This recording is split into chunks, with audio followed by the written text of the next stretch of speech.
हाल की हिंसा ने मणिपुर में क्षेत्र की जटिल सामाजिक और राजनीतिक स्थिति को एक बार फिर उजागर किया है। यह संघर्ष मुख्य रूप से जातीय पहचान, संसाधनों के वितरण और राजनीतिक प्रतिनिधित्व के चारों ओर घूमता है। मणिपुर पहले भी कई बार हिंसा का गवाह बन चुका है, लेकिन हाल की घटनाएं अधिक गंभीर और व्यापक हैं। इस बार विभिन्न समुदायों के बीच बढ़ती असहिष्णुता और राजनीतिक अस्थिरता ने स्थिति को और भी बिगाड़ दिया है। इसके परिणाम स्वरूप न केवल क्षेत्र का विकास प्रभावित होगा, बल्कि सामाजिक ताने बाने में भी दरारें आएंगी। सभी पक्षों के लिए संवाद के लिए एक साथ आना और शांति की दिशा में कदम उठाना आवश्यक है। नमस्ते दोस्तों, हमारे चैनल में आपका स्वागत है। आज हम मणिपुर में हिंसा के इतिहास और 2023 में भड़की हिंसा के पीछे के कारणों पर विस्तार से चर्चा करेंगे। ये विषय न केवल मणिपुर के लिए बल्कि पूरे देश के लिए महत्वपूर्ण है। आइए इसे विस्तार से समझते हैं।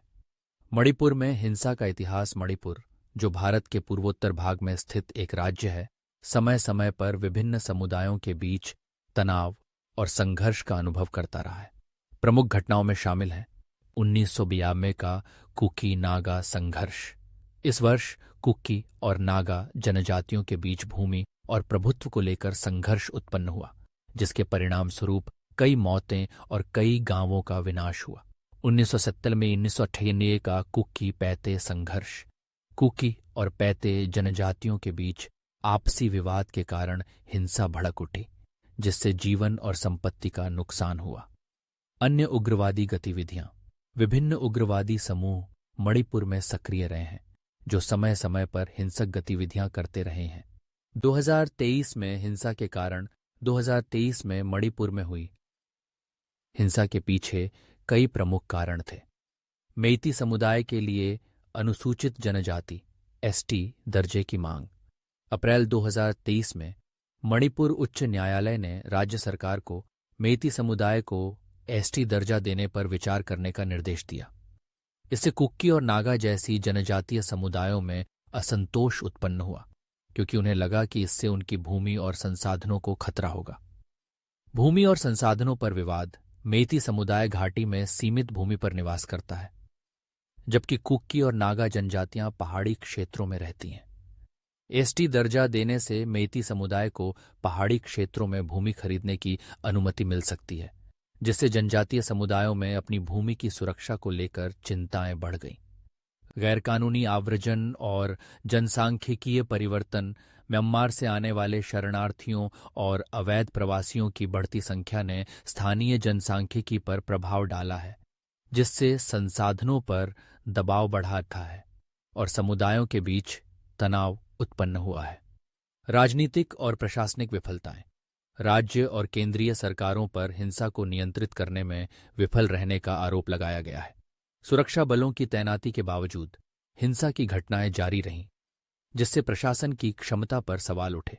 2023 में घटनाओं का समय रेखा 3 मई 2030।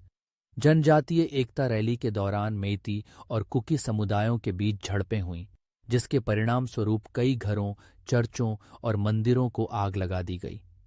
मई 2023 के अंत दोनों समुदायों के दंगाइयों ने पुलिस स्टेशनों और अन्य सुरक्षा प्रतिष्ठानों से लगभग 4,000 हथियार लूट लिए, जिससे हिंसा बढ़ गई।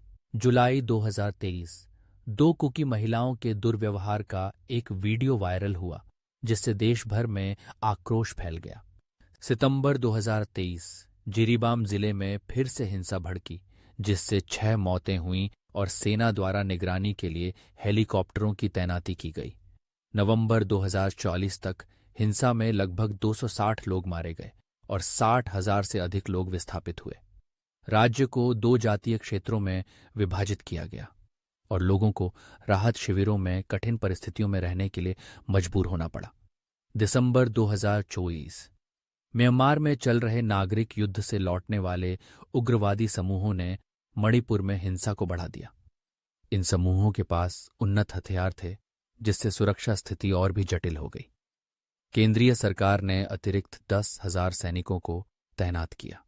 फरवरी 2025 मणिपुर के मुख्यमंत्री एन बिरेन सिंह ने हिंसा के बीच इस्तीफा दिया और केंद्रीय सरकार ने राज्य में प्रत्यक्ष शासन लागू किया, जिससे मणिपुर में शांति स्थापित हुई। मणिपुर में हिंसा की गहरी सामाजिक, आर्थिक और राजनीतिक जड़ें हैं, जिन्हें केवल सुरक्षा उपायों के माध्यम से हल नहीं किया जा सकता। स्थायी शांति केवल समुदायों के बीच विश्वास को बहाल करके, संसाधनों के समान वितरण को सुनिश्चित करके और समावेशी विकास नीतियों को अपनाकर स्थापित की जा सकती है। प्रशासन को सभी समुदायों की चिंताओं को समझना चाहिए और उन्हें संबोधित करने के लिए ठोस कदम उठाने चाहिए, ताकि मणिपुर एक बार फिर अपने समृद्ध सांस्कृतिक विरासत के साथ शांतिपूर्ण सह अस्तित्व का उदाहरण बन सके। यदि आपको यह वीडियो जानकारीपूर्ण लगा तो कृपया हमारे चैनल को लाइक करें, सब्सक्राइब करें और हमारे नए वीडियो की सूचनाएं प्राप्त करने के लिए बेल आइकन दबाएं। अपने विचार और सुझाव टिप्पणी अनुभाग में साझा करें। धन्यवाद।